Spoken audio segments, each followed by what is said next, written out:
And they're off. Port Ellen is out alertly.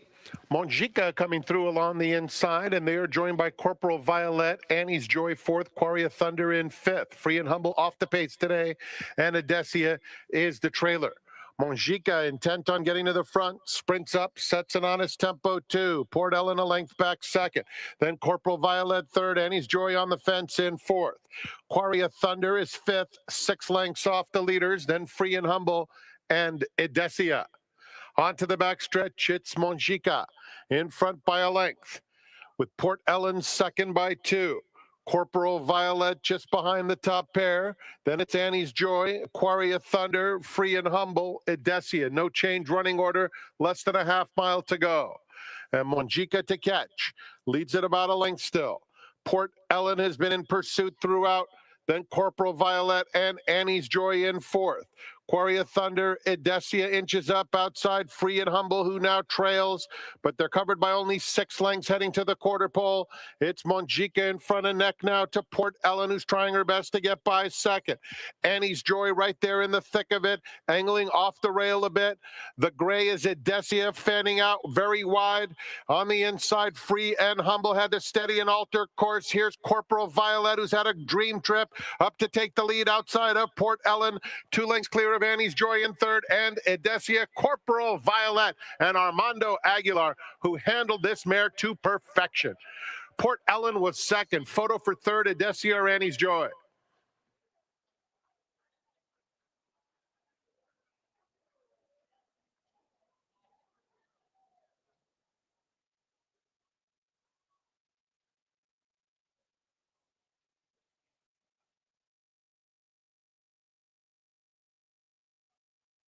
Melinda's Fancy will be the last one.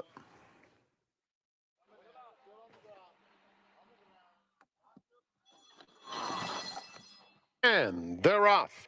6 hot grands, very fast away from there. Doris Avenue comes through on the inside to take the lead. Bronco Nagurski third in the early stages, joined by Linda's Fancy, racing outside Fast Service. Big Bet second to last. The distant trailer is Uplift. They pass the half-mile pole with Doris Avenue in front, 3/4 of a length to 6 hot grands in second. It's another 3 lengths or so. Down at the rail, Bronco Nagurski is a joint third. Inside, Linda's Fancy. Then Big Bet, Fast Service, and still a distance to Uplift. 1/4 of a mile to go, and 6 hot grands takes over. Doris Avenue is back to second. Bronco Nagurski angles to the outside. Then Linda's Fancy, 3/16 to go. 6 hot grands. On the outside comes Bronco Nagurski, and Fast Service is coming up the fence, but Bronco Nagurski got the jump and is full of run coming to the 16th pole. And it's Bronco Nagurski, far too good. Bronco Nagurski wins it by 3. Fast Service was second. Big Bet finished third. Photo between Linda's Fancy and Uplift.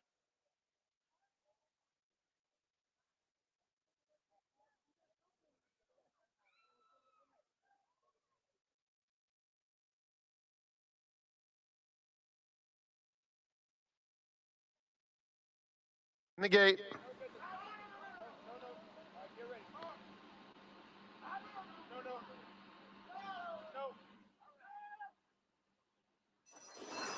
And they're off. I Am Amadeo is quick, but here's Jaguar John, much faster and taking command. Mr. Machu Picchu moves into second, and Lead Pipe Joe gets a good spot third. I Am Amadeo broke on top, is now retreating, passed by Clements Ride, who's widest of all, 3 lengths off the lead, with a half mile left to go. Stand from Malibu and Captain Willis trails.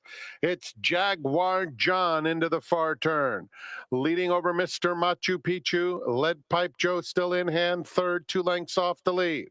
Another 3 back to Clements Ride in fourth. They're followed by Stand from Malibu. I Am Amadeo is second to last, and Captain Willis.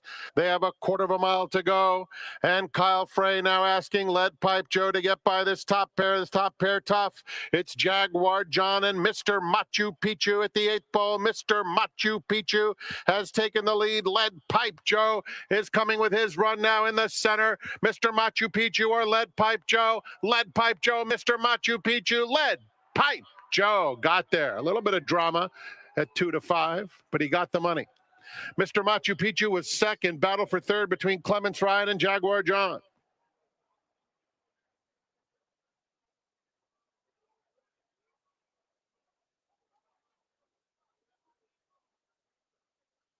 You'll see pool updates on your television monitors. We expect a large pool for the pick six. It starts in 24 minutes. And they're off. A little bit of a stutter step for Nala. A quick one for Queen Gervin. Nate on the far outside. Princess Daddy is down at the rail. Memo Sis comes away behind the trio.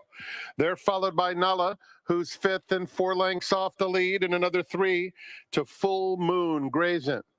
Around the first turn, Queen Gervin the leader. Nate up alongside in second. They are joined by a very eager Nala, who didn't have the best of beginnings, but wants to be part of the pace. And now Nala and Edwin Maldonado loop up 3 deep to keep the pressure on Queen Gervin, with Nate in between those two.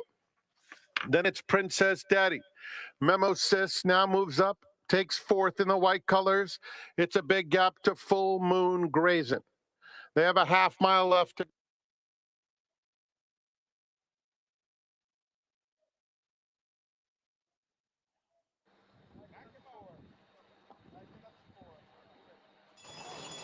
and they're off in the Siren Lure, and Bran bounces out. And so Bran will set the pace. Lovesick Blues comes away second, Air Force Red third, and Final Boss is at the back of the field. It's Bran who will duel with Lovesick Blues. The pace appears moderate. Bran just in front. Lovesick Blues second, 2 lengths back. Air Force Red third, and Final Boss is fourth. There's a half mile to go in the Siren Lure Stakes. Umberto Rispoli has Bran on the front end. Lovesick Blues and Giovanni Franco and Neckaway second. Air Force Red kept in the clear, and Final Boss inside of him. 4 lengths covers them midway on the far turn. Bran, Lovesick Blues, Air Force Red, 2 back in third, has to get after the top pair now, and 2 more back to Final Boss. They're at the top of the stretch, and Bran still has something left. Spurts a length and a half clear of Lovesick Blues, who keeps on trying him. Bran, Lovesick Blues, head and head coming to the 16th pole. Bran just in front, the gray Lovesick Blues trying to get by. Lovesick Blues puts his nose in front. Lovesick Blues wins the Siren Lure. Bran second. Air Force Red third, then Final Boss.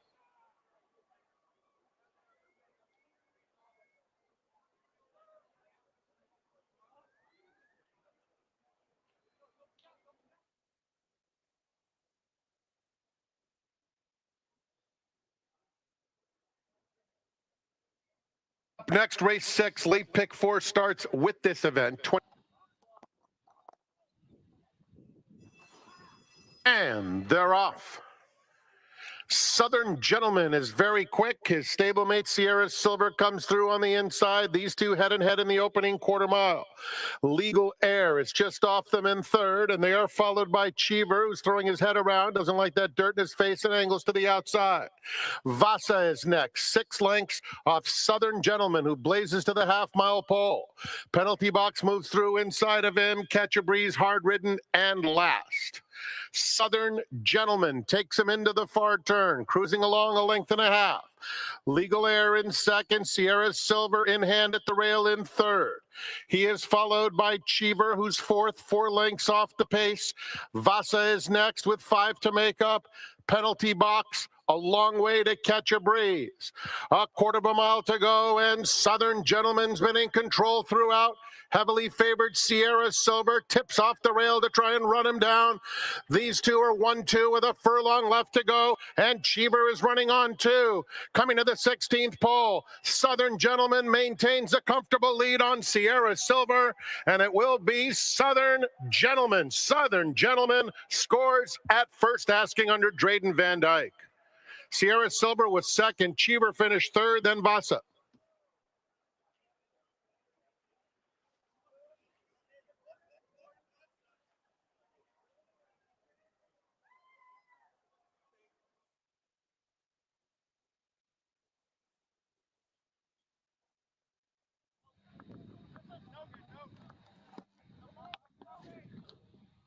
In the gate, they're off.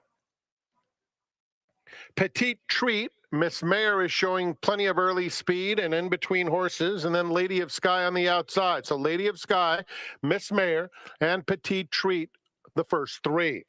Then Lovin' on the Run, Mucho Magical fifth, having to steady a bit in between horses, and Come On Let's Switch is down at the rail.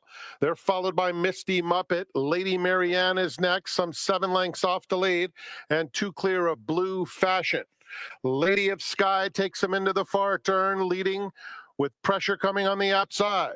Here's Lovin' on the Run, pouncing in second.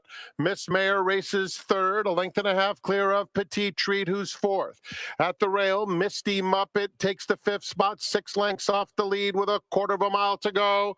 Lovin' on the Run, the one to catch, lets it out a notch and spurts clear by 3. Miss Mayor in second, Misty Muppet, Lady Marianne widest of all, and Blue Fashion is finishing strongly between horses. Lovin' on the Run with a 3-length lead close to home. Lovin' on the Run, a prompt favorite. Blue Fashion completes the exacta. Lady Marianne in the photo for third with Miss Mayor and Petite Treat.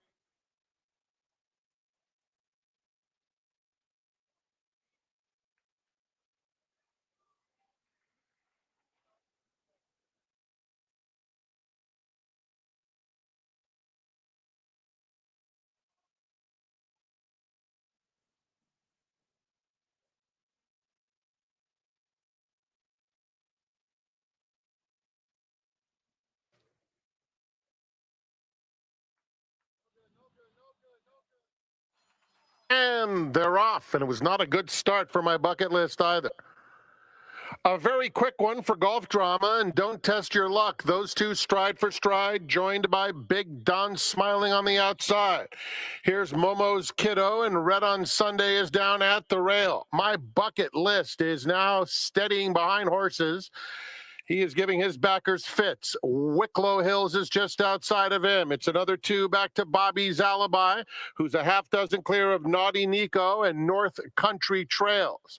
Midway on the far turn, Momo's Kiddo has emerged with a narrow lead, pressed by Big Don Smiling in second. Down on the inside comes Don't Test Your Luck. Wicklow Hills is getting into the mix. And in behind horses, my bucket list, they're coming toward the 8th pole. The leader is Momo's Kiddo, narrowly between rivals. It's Big Don Smiling, center of the racetrack, my bucket list, and down at the rail, Don't Test Your Luck. 4 of them coming for the wire. Momo's Kiddo is just in front of Big Don Smiling. Here's the line, Big Don Smiling. That is very close, but his nose was right next to Momo's Kiddo. Those are the 2 in the photo. Behind them, Don't Test Your Luck, and a rough day for my bucket list.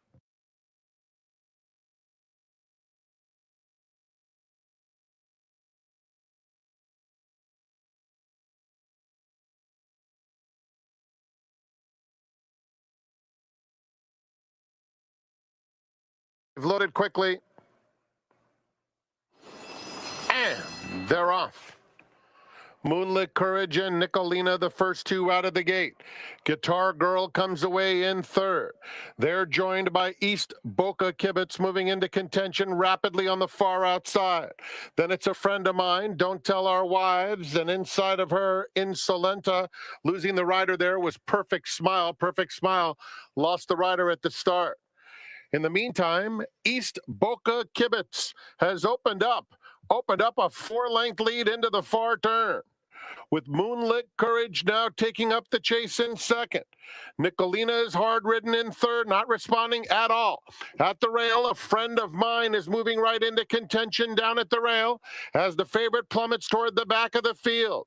Making a run on the outside now is Don't Tell Our Wives with the white cap as the field turns for home. It's a wide-open scramble.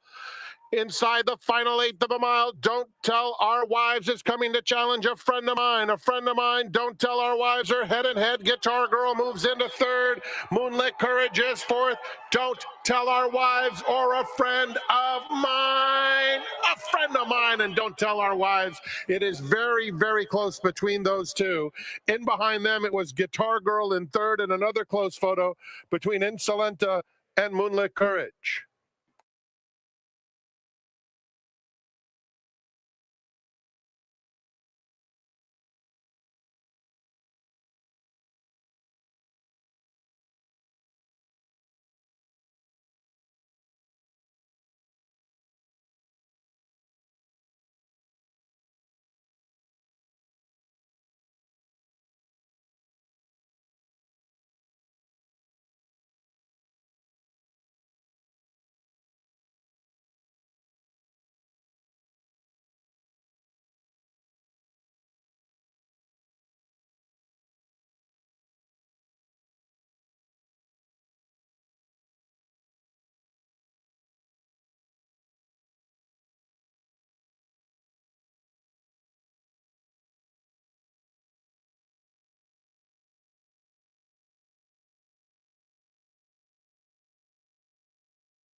On behalf of all of us here at Sandy Day, very, very special and happy Mother's Day to all the moms, both here on track and watching around the simulcast facilities and OTBs and online across America. Hi, everybody. My name is Tom Quigley, VIP Player Concierge, joined by my semi-regular contributor. He's been a regular for quite some time now, multiple decades, as a matter of fact. His name, Toby Turrell. Toby, happy Mother's Day, happy Sunday. Welcome to the seminar. A beautiful day, Tom. I get out of the car and, ironically enough, what song comes on but Sunshine on My Shoulders? It is a glorious and beautiful day here for all the moms, of course. High temperatures in the low 90s, certainly cooler than it was yesterday. Unfortunately, Toby, this is a difficult day for me because I no longer have my mom to celebrate Mother's Day with. But you do, and you actually spent the week earlier this week with her up in Colorado. Talk to us about that visit with her. Yes. Well, my youngest just graduated from Boulder, Colorado. And, come on, you're not that old. Oh, yeah. But congratulations. Thank you very much. It was really, I don't travel. I don't leave here. Why would I? But I had to leave for this trip to Colorado. And as you well know, to be blessed to have your mom with you and family and my kids to watch their little brother graduate with Travis Hunter, by the way. He was in attendance graduating? He was there, cap and gown, and the pictures are there. Was the Heisman Trophy with him? No, he might have been told to leave that at home. But it was a wonderful time. And ironically enough, we can see the mountains in the background here. It's a live shot. It's a live, and Boulder sits right at the base of beautiful mountains. There's two streets that I saw the whole trip named Colorado and Holly. And Holly's right over here in Colorado. And did I leave? Not at all. You just got on an airplane and went back in time. Toby, you were out here early this morning. I wasn't. Typically, Sunday seems to be a heavy work day. Did we have a heavy workload of workers this morning? Yes, we did. 250 to be exact. Wow, that's a good sign. It's a big tab, and things are continuing to be really eye-pleasing in the mornings, and that really just puts joy into my life. And every day is really exciting out there, especially on the weekends here. I'm going to put you on the spot, Toby, and hopefully you have a quick answer for me. We're getting into the time period now where the 2-year-olds are starting to debut. We've run a number of 4.5 furlong races. That distance will increase as the spring and summer season continues. Is there one 2-year-old you've maybe seen that's either run or that's upcoming from a barn that you're looking forward to having debut? Well, we'll keep it current. How's that? Today, Doug O'Neill worked several horses. He's got a 2-year-old with a funny name, Acknowledge Me Please. And the please is PLZ. So it's a very catchy name. And you'll see it when you see it on paper. But this horse is very advanced, and at this stage of the game, that advanced speed is what you want. And Doug O'Neill knows what he's doing and cranking them up first time out, and I believe he's got this one cranked up. With some of the 2-year-old races we've already seen, Toby, there's one day specifically, I don't know if it's Monday or Tuesday, you can correct me, but it seems like a lot of the 2-year-olds work out of the gate that specific morning. Have you seen Acknowledge Me Please work out of the gate, or have these just been drills breaking off from the flat? No, he worked out of the gate today in 47 and change, I believe it was, and he worked out of the gate last week. In fact, Doug O'Neill, just a fun fact, last Sunday worked about 6 out of the gate. Today he worked at least 6 out of the gate, and he's on a nice pattern where they're all kind of working on the same day. Is the gate work kind of the culmination of all the work for 2-year-olds? Is it just one step along the road, or does it vary trainer by trainer? Well, I'll tell you what, it's the beauty of this game and workouts is the study is never ending, and I constantly psychoanalyze things and what to look for what counts. I mean, let's face it. We want to put our money on the horses when they're ready to win and ready to fire. And I'll tell you, what comes to mind already, since he's already done it at the meet, an off-the-radar trainer named Jorge Parabon. Boy, does he know how to get the horses ready to fire. They pop out of that gate. And I might as well mention it because one of the several apples of my eye, my oldest daughter, Allison Page, we call her Allie. He's got a horse named Smokin' Alley that is a stone cold runner. So, jot those 2 names down. They both can run. Just a matter of which day they win, hopefully. He's giving out winners before we even take a look at today's 9-race card. Toby, before we toss the microphone over to track announcer Frank Miramani, another follow-up question for you. This relates to the 3-year-olds, and this is just speculation, your conjecture. No one knows the real answer, but journalism has been kind of in a steady training at Churchill Downs, and the connections have said that they'll make the announcement tomorrow. The post-position draw for the Preakness next Saturday will actually be tomorrow evening. What does your gut tell you as to whether or not journalism will participate in the Preakness? My gut says that he will, because in today's day and age, if he was not, I think that decision would have been made firmly. My gut says that he will run. I sure hope he runs. He ran so valiant. He was doing so great. He's all dressed up. He's ready to go. And speaking of the apple of my eye in the Kentucky Derby was Baeza, and Baeza lost nothing in defeat. He didn't really know whether he was going to participate in the race. He drew the far outside post. He had traffic trouble, yet he was the one closing late and desperately just missed second. What did you think of his performance in the Derby, Toby? Well, we kind of had a repeat, didn't we? Santa Anita Derby to the Kentucky Derby, validating, of course, the Santa Anita Derby, which hopefully puts that argument to rest once and for all. I hope Churchill Downs is listening. And it was great. I was very happy for one of my good friends out here, Dottie and Gordo. She was sure excited to get back there, and the horse did not let them down. They were on pins and needles. They got in, no sweat. And like the Kentucky Derby winner now, they're going to take a few weeks off and head east. Another member of our broadcast team who has a mom to celebrate Mother's Day with is track announcer Frank Miramati. We're going to take a quick break, toss the microphone over to Frank, find out who the early changes are. When we resume, we'll find out who Toby likes on today's 9-race card on Mother's Day here at the Great Race Place.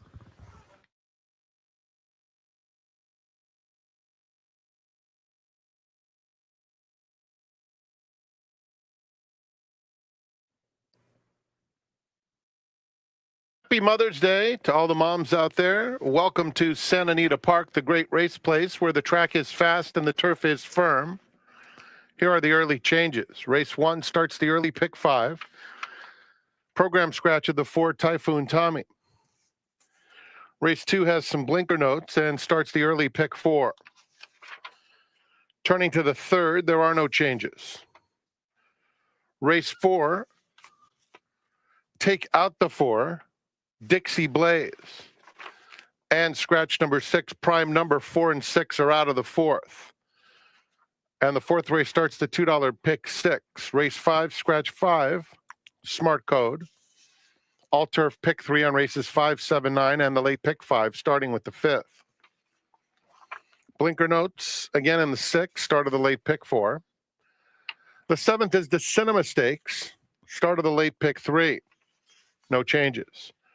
Race 8, take out the 1 Gunrunner Charlie. Take out the 4 Canada Gate. 1 and 4 are out. $5 late double wagering offered.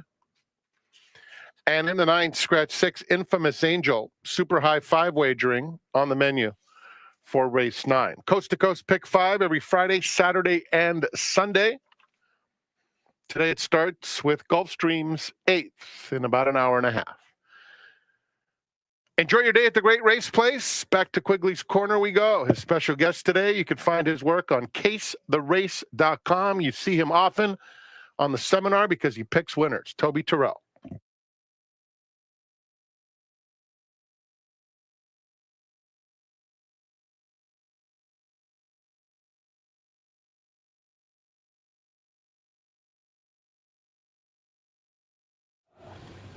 Welcome back to our special Mother's Day seminar here at the Great Race Place. Pleased to be joined by a prominent workout analyst anywhere in North America. His name, Toby Turrell, whose home base is right here in Southern California. Toby, we've got a lot of ground to cover because it's another good 9-race card. Congratulations to the winning pick 6 ticket holders yesterday who scored for an excess of $20,000. But we start fresh today in race number 1 with another popular wager called the 50-cent early pick 5. We kick off that wager going 1 mile on the turf course. It's for Calbred 3-year-olds, allowance optional claiming types. The turf rails today are at 0 feet. Program scratch of the 4 still leaves us with a field of 6. Number 7, Bro is the 7-5 morning line favorite. Before I get your thoughts on the race, Toby, wanted to show no replay in race number 1. I actually wanted to ask you a question before we get your analysis regarding Bro. You watch a lot of FanDuel racing and TVG, as do I. And earlier this week, Bro, it was announced, is planning to have a comeback also known as Patrick Valenzuela. That's his nickname. Have you seen Patrick in the morning exercise or gallop any horses? Oh boy, he's galloping and exercising a lot of horses. And it started out with just one barn and then two for a long time. And now, boy, he's up to 7, 8, 9 barns that he's in working horses for, and nice sized barns. So, boy, I wish him the best. I think 62 years old. I'd love to just see him get out there for nostalgic sake. I follow him on social media, so I'm up to date completely. We're all rooting for Bro's comeback. Certainly, we wish him nothing but the best as he continues to try to come back. Now, we're trying to find a winner in race number 1. Toby, do you like Bro, or are you looking elsewhere? I'm looking elsewhere, to the rail, a horse called the Shalila. And, of course, we'd be remiss if we didn't hope that another colleague here, Michelle Yu, isn't in the winner's circle on Mother's Day. I see her kids all the time out here. And we see her in the winner's circle a lot recently as well. Right. And, boy, she gets mad, too, if we don't not give out their horses when they're going to win. And hopefully today's the day. He sure tipped his mitt in the last race. He had a bad start on the outside and was caught wide and lost a lot of energy, and then only got beat a length. He ran a winning race. And if he repeats that race, I think he'll win today. Now, the horse you're referring to with Bro, the key here is how will this horse route? I don't really know for sure. I know he's definitely the horse to beat. He's got a big 59 flat work coming into the race. But I think the 1 has the 2-turn experience, and hopefully that takes him to the winner's circle. 1 and 7 in race number 1. So says our seminar guest, Toby Turrell. Toby, let's take a look at race number 2. Begins the 50-cent early pick 4. Excuse me. You'll notice that on today's card of the 9 races, 7 are going around 2 turns, including both race 1 and race number 2. This time, however, we're on the main track. It's maiden claiming race for Calbred fillies and mares, in for a $12,500 tag. Number 6, Smoke 'em Hot Girl from the Jeff Bondi barn is 2-1 on the Maury line. Second-time starter, taking a drop down in class. Jump up in class, I should say. What say you about race 2, Toby? Very astute commentary, because you just mentioned up in class. The horse I like for the opposite reasons, going way down in class, and that's number 1, Cohart. It's really that simple for me. I don't have much data in this race to point at a winner. The 6, Smoke 'em Hot Girl, definitely the filly to beat in here.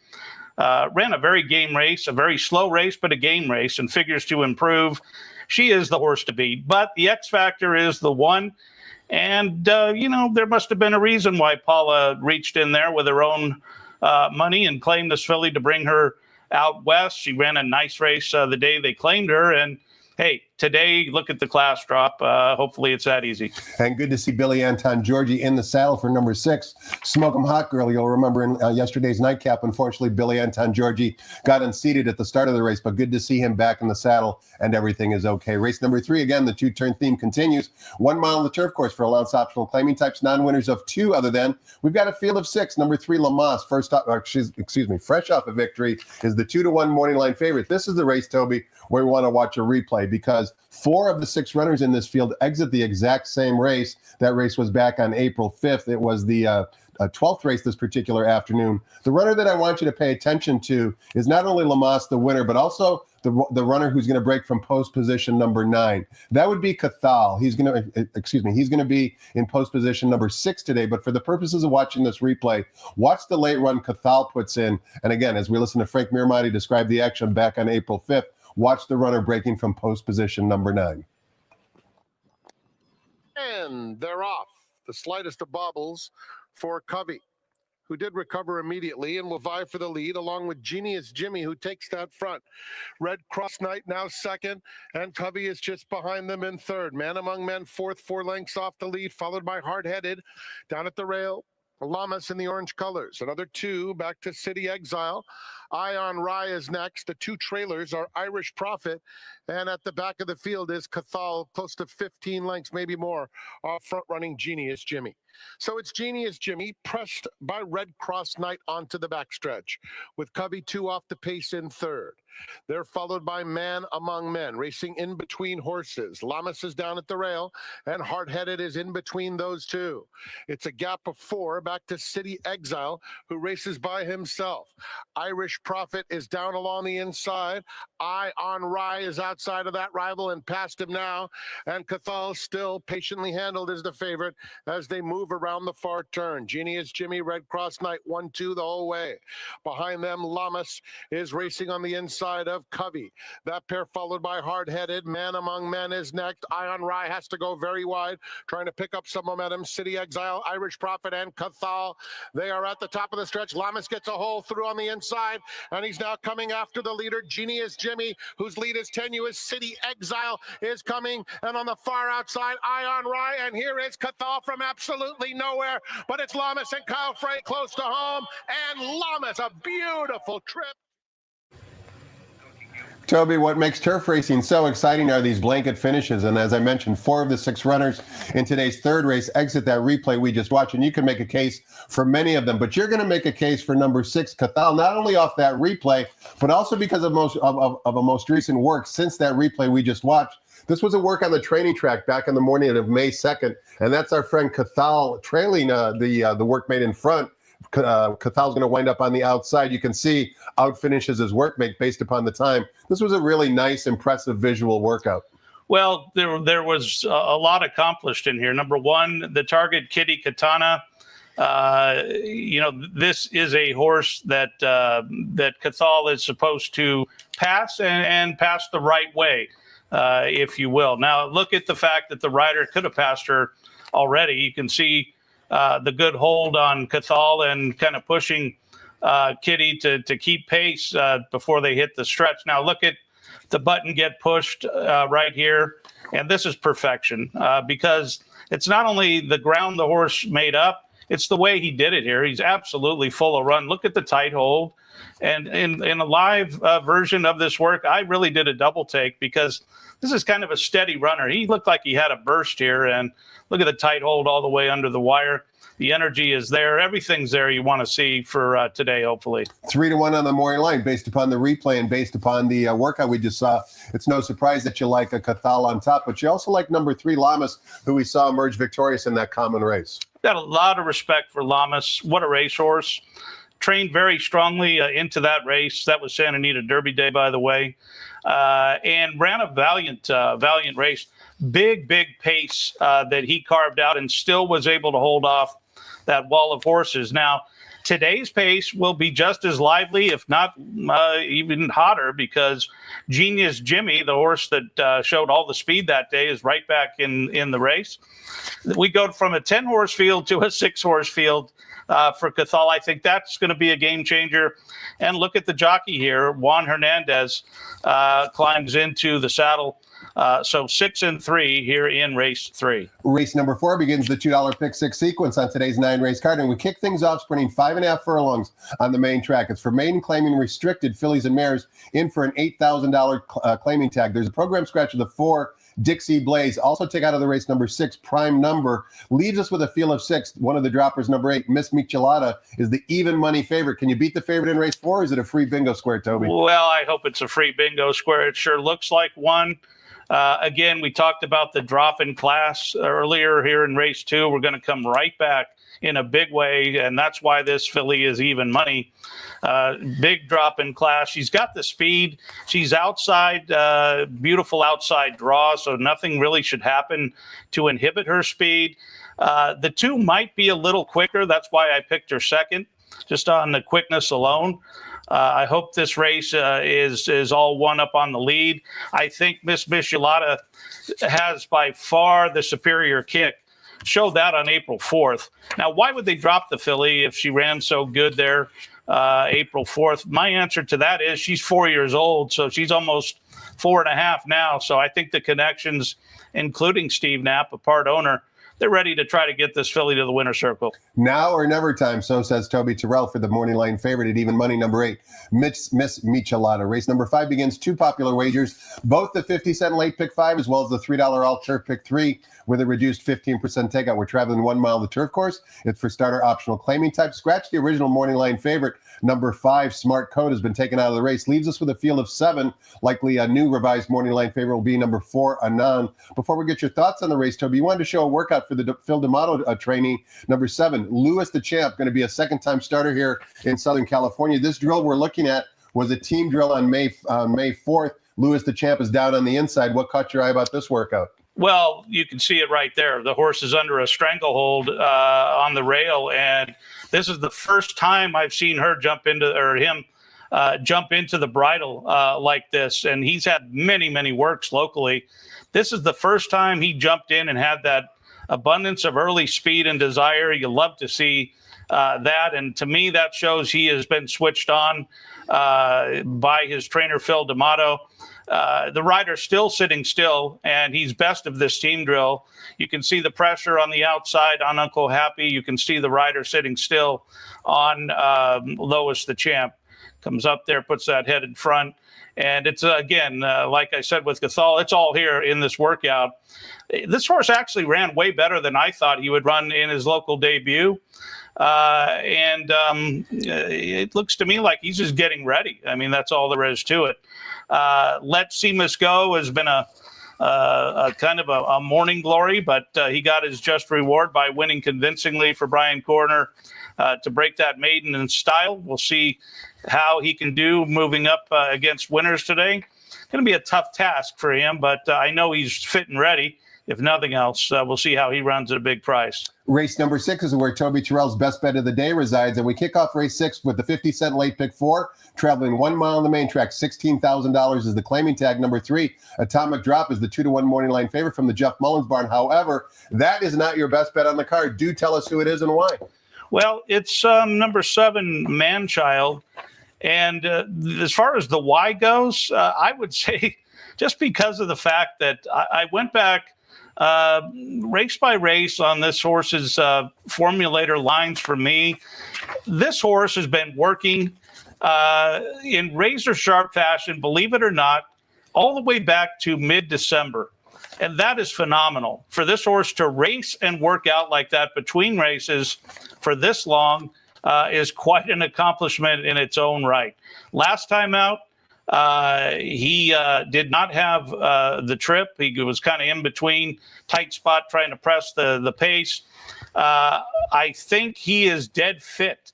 And with that fitness, we're trying to go a mile, and I think the fitness is what's going to win this race. And we'll get a big price because the horse you mentioned, number 3, Atomic Drop, really does deserve to be the favorite. He is dropping back to where he has proven repeatedly that he can win, and his trainer is red hot, Jeff Mullins. So I'm going to go for the upset. This horse has the pace, hopefully, to try to steal this race. 7-3 in race number 6. Toby, a question for you before we take a look at race number 7. It's to help me and also all the handicappers listening, and that is we're 2 months away from Del Mar, basically, and not only throughout the course of the seminar, we've used the word dropper a number of times, but we also see a lot of runners returning off long layoffs, specifically as it relates to claiming races, not necessarily man-child specifically, but just in general. How do you evaluate whether the horse is in there to be claim bait or maybe getting ready for Del Mar or well-meant? Like, there's so many variables now at this time of year. How do you kind of separate all that, either based upon your analysis from a handicapping standpoint or from a workout analysis? Well, I think for starters, it's a little too early. We're still 3 months out, I believe. 2, but it's okay. 2? Yeah, June to July. Easy July for me to say. 18th is opening day. So, hey, let's face it. You can't sit on a claiming horse, for 2 months. I mean, unless you got a lot of money. And if you got a lot of money, you can do anything you want, I guess. So that's a hard way to answer the question. I think the way the circuit is year-round, I think these horses, if they've run their share of big races, they've peaked, and now they might need some time off. You get aggressive. I don't think you would drop a live horse per se at this stage of the game, but every case is so unique and individual. It'd be hard to really put a firm answer there. And the purses are certainly good based upon the business we've recently had here at Santa Anita. Another reason to motivate owners to run here at Santa Anita for the remaining month of the meet. Race number 7 is our feature race on today's card. It's the Cinema Stakes, a 1-mile turf event for 3-year-olds. Field of 6, the morning line favorite, number 6, Freedom's Not Free at 3-2. Also, race 7 begins the $3 late pick 3 with a low 15% takeout. Give us a winner in race 7, Toby. Well, we got a very intriguing long shot in here in number 2, Game Warrior. First of all, the favorite on the line, the 6-horse. If you just look 2 races back, you'll see that Game Warrior defeated your 3-2 favorite down the hill here in the Baffle Stake. And he did it with authority. He did not really have a flush trip, broke stride across the dirt, had to wait off heels, and still rallied. The key here is this is a big, grand, scopy colt. As a 2-year-old, he needed time to get ready. So if you factor that into his first few races, he's just now coming into his own. The real intriguing thing here, Pete Miller brought Game Warrior and Kale's Angel over to Santa Anita from San Luis Rey Downs on March 16th. I'm going, what is this all about? He shows up with 2 horses out of nowhere to work on the synthetic track here. And what he did was very coy. He took 2 horses that were going to ship to run, one on the synthetic, and the other one, by the way, went on and won a stake race at Oaklawn. And it was a very eye-catching work, very strong work for Game Warrior. And he went to Turfway. Things didn't quite get the job done, but now he's right back here on this turf course that he's proven on. Great price to me on just all the angles I just mentioned above there. And the one, Artislas, he came back off a 3-month layoff and ran a very game race from a tough inside post, which he'll have again today. But now we're routing. And again, my good friend Mike Pender, well, he doesn't need me to sponsor him anymore because he made his name and made his way in a gigantic manner at Churchill Downs when Queen Maxima, this horse's workmate, by the way, set a track record in amazing fashion on Oaks Day. So he bought 2 gems, Queen Maxima and this horse, Artislas, who's got a very nice record himself. So big price here on the 2, I think, Game Warrior. Artislas and the aforementioned Queen Maxima both reside in the Jeff Mullins barn. Toby, we talked about Diera Formulator almost on a weekly basis whenever you're my seminar guest. I'm going to read you my personal notes for Game Warrior's performance in the Baffle. It almost mirrors, except it's different from your notes that you have. What I wrote about Game Warrior's performance in the Baffle when he broke from the rail was resaddled at gate. That's not in the trouble notes in the DRF. Resaddled at gate, had tons of trouble, was best. There's no mistaking, in my opinion, that this horse was super live at 34-1. And I always talk when I'm handicapping about reading trainer intent. As you mentioned, Peter Miller shipped this horse to Turfway Park. You know that he loved this horse to ship basically across country. He was second at the top of the lane and then unfortunately faded. I think he's super live today at a price of 8-1 with Umberto Reese pulling the saddle. Great analysis, Toby, on number 2, Game Warrior, your top pick, as well as my top selection in the feature race, today's 7th race. Race number 8 begins the $5 late daily double, also with a reduced low 15% takeout. There are 2 scratches in this race. Scratch number 1, Gunrunner Charlie, as well as number 4, Canada Gate, who was the original morning line favorite. Favoritism likely to go to Lyle Song, from the Mark Latt barn. And I should say that race 8 is 1 mile on the main track. It's an allowance optional claiming race. Non-winners of 1 other than. Before we get your thoughts on the race, Toby, one more workout to, do we have? No, we don't have that workout, but you actually saw it in your winner's card daily sheet. And you classified this work that we're not going to be able to show, unfortunately, for Lyle Song as a super workout. What was it about the workout that impressed you? Well, you know, like I said earlier, there's so many things that go way beyond the workout itself. And in this case, this horse worked head and head with Judge Miller. Judge Miller just validated the work already a couple of weeks ago. So that would be the short answer. The time, 1:11.3, obviously speaks for itself. And the way he did it, it was all there. In fact, the other workouts are sharp as well, just don't have that power punch of the 1:11.3. And hey, this horse is truthfully undefeated. He is yet disqualified in the first start there. So you can't find any really reason to confidently pick against this horse. 10-month layoff would be obviously a question. But I've got to go for some value on the 6-horse Mo Mad. Lost all chance at the start in his last race. It was a very bad start, a very violent propping start, and still ran a nice half mile. That's what you want to see, even in defeat. Sloppy track. We can toss that race. Now he's going to route, and I find this intriguing. He's got a router style. I also find it intriguing that yesterday he blew this horse out in the dark in 34 flat, and that's pretty rare these days to do the old school blowout day before the race. So that's all very positive, by the way. Getting a good price. We will, I think the horse we've been talking about will get bet very heavily for good reason. But I think Mo Mad, by the way, Mo Mad in closing had a workout, I think it was April 9th, where he worked absolutely lights out. He may have even bounced in the race a little bit because it was so gigantic in nature. So there's a lot of recency here for me to believe that this horse can put it together. And on a funny note, my good friend Dottie, as I always call her and refer to her, she used to come out and sit with me in the mornings pretty routinely and regularly. And this, we called this horse the Big Black Horse. He was a 2-year-old at the time, and boy, how time flies. He's now 5 years old. I'm sure Dottie's celebrating Mother's Day today. Why don't you tell the audience who Dottie's progeny is? Oh, just a little bloodstock agent that bought a few nice horses along the way named Zenyatta. And his name is David Engordo, and he needs no introduction, obviously, and he's based in Kentucky. And I can tell you this, Dottie's just wild about his kid, Reagan.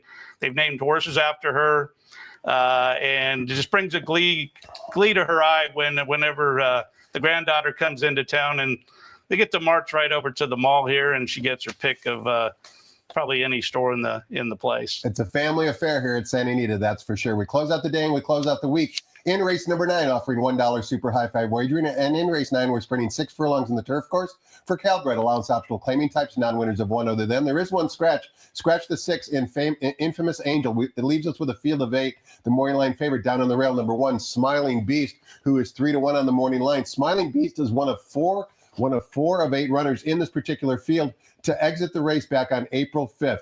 That was the 9th race on that particular afternoon. There's 2 runners I want you to pay attention to in this particular replay we're about to watch. We're going to watch the runner breaking from the rail, who is Sir Rocket.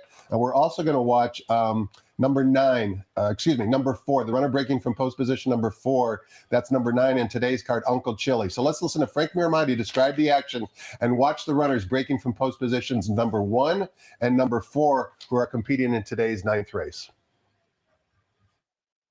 And they're off. A very nice start for Idaho Once, who will vie for the early lead. Here's Piper's Causeway. Where's the Loot with the yellow sleeves and blue silks is coming up now and battling for the lead. Just in behind this group, down at the rail, here's Sir Rocket.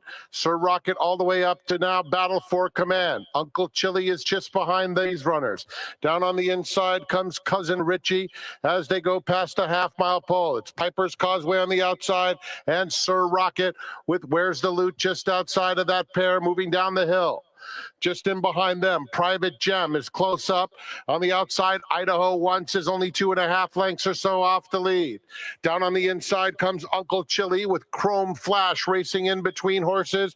It's another 2. Cousin Richie is now losing some ground. That group is followed by Catman Sue and Smiling Beast. They line up at the top of the stretch, and it's a wide open scramble. Piper's Causeway digging in. Down on the inside, Sir Rocket. Out in the center of the course, Private Gem is now finding his best ride, has to get to Idaho Once, and he's done it. Private Gem and Umberto Rispoli streaking past them all to win it going away. Idaho Once was a very good second. Toby, outstanding race call by track announcer Frank Miramati. As we watch the gallop out down on the rail, that's our friend who is number 4 in today's field, which is Sir Rocket. Also number 4, who we watched in the replay, who's Uncle Chili. had what I would call a bit of a troubled trip. You can see there in the orange silks, he galloped out quite well as well, only beaten by 4 lengths despite finishing in 10th. You like actually those 2 runners in order. I would flip them around, but there's a reason why you like Sir Rocket best. Tell us why. Yeah, because I really believe he's by far the fastest horse in this race. If you watch that closely, they were trying to harness this horse's speed. That's why I love the race, because they were harnessing this horse's speed, and he still was pinned in a tight spot, showing it. Now, he had every right to back up there. After a speed horse loses the lead like that, normally they'll slacken. This horse didn't slacken, as we just saw there. He dug in and fought tooth and nail for 3rd place. Then we saw the gallop out. Now we're cutting back from 6.5 to 6 furlongs. And watch this all the way back to Del Mar before he ever ran. He showed a lot of gate speed. So I know he's fast. I'm hoping today he shows even more speed than he's ever shown, and that would put him clear on the lead. And that's my angle for the win. Uncle Chili is a very tough competitor. I think he actually didn't run his best race down the hill. Now he's going to where he did run his best race on the flat at 6 furlongs. My good friend, Mike Pipey, boy, he's a joy for me to have known for all these years. I just love the guy. He signifies everything horse racing is about. And I every time he wins, like last Sunday, even if I didn't have the horse, Nene Diamond, I'm still happy. Toby, we love you because you signify that everything is great in horse racing as well. So once again, my friend, thank you so much for joining us on Mother's Day. I hope you pick nothing but winners, and we'll see you down the road. You bet. Happy Mother's Day once again to all of you. Hope it's a winning day. Hopefully Toby gave you a few winners along the way. Next voice you hear will be track announcer Frank Miramati updating us with any changes. And keep in mind, the $1 coast-to-coast pick 5, low 15% takeout. Friday it paid $20,000. Yesterday it paid $2,000. Make sure you get your share today. Have a great afternoon, everybody. Enjoy Mother's Day.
Ladies and gentlemen, at this time, we direct your attention to the winner's circle as well as the flagpole in the infield. We ask that you please rise as we welcome Forrest Powell, Rick Tyree, and Bill Frazier with our national anthem.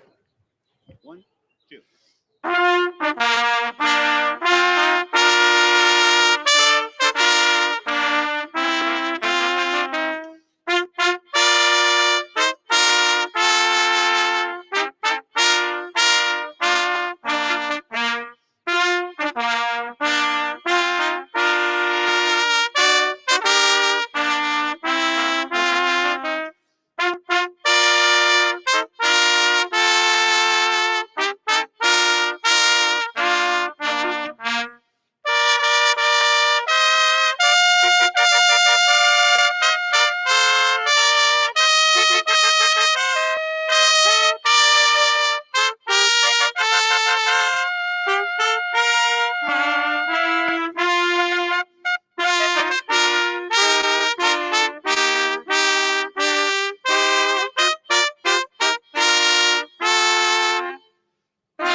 Good afternoon, ladies and gentlemen.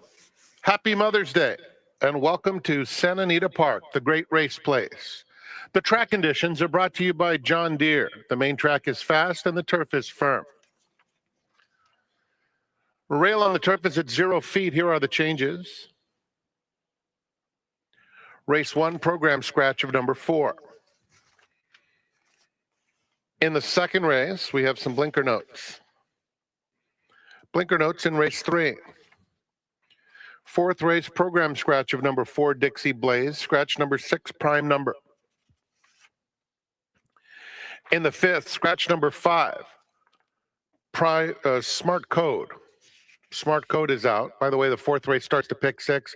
Fifth race starts the all-turf pick 3 and late pick 5. Race 6 has blinker notes. Late pick 4 wagering offered. The seventh is the Cinema Stakes. And the start of the $3 late pick 3 with no changes.